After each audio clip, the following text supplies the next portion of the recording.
Les salariés peuvent-ils entretenir des relations amoureuses au travail? Voilà une question qui m'a été posée par l'un d'entre vous et sur laquelle je vais essayer d'apporter des éléments de réponse. Mais avant, je vous invite les amis comme toujours à commenter, à partager et surtout à vous abonner à notre page pour ne rien manquer de tout ce qui se fait ici autour de la création de contenu sur le droit du travail.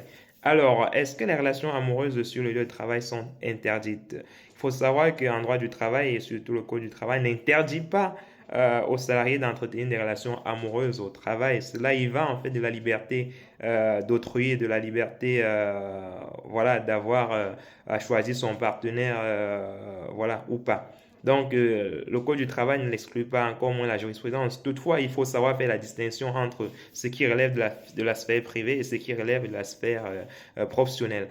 Pour illustrer le cas, pour illustrer la situation, je prends un cas pratique, un cas concret qui a été justement jugé par la Cour de cassation.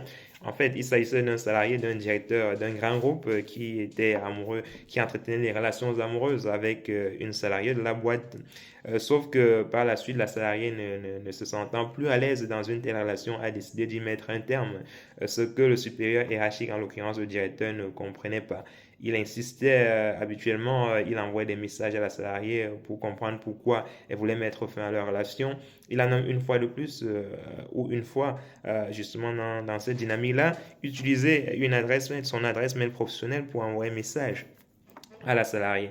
Donc voilà, la salariée, elle s'est plainte à sa manager et le salarié a été convoqué justement à un entretien préalable et par la suite, il a été licencié parce qu'on estimait que son attitude portait atteinte à la santé mentale de la salariée qui, il faut le préciser, avait fait un tour à la médecine du travail et on a déduit justement que voilà, ce comportement de son supérieur voilà, portait atteinte à sa santé et sa sécurité. Et donc, on a estimé que son directeur, ou plutôt le directeur qui était amoureuse de la dame en question, avait manqué à son obligation voilà, de protéger la santé de la salariée en question. Donc il faut faire très attention. Vos répercussions, si elles restent dans l'aspect privé, il n'y a pas de souci. Par contre, s'il y a une répercussion dans la vie professionnelle, voilà, vous pouvez très rapidement vous rendre compte que voilà, votre liberté fondamentale peut avoir des limites par rapport aux intérêts de l'entreprise.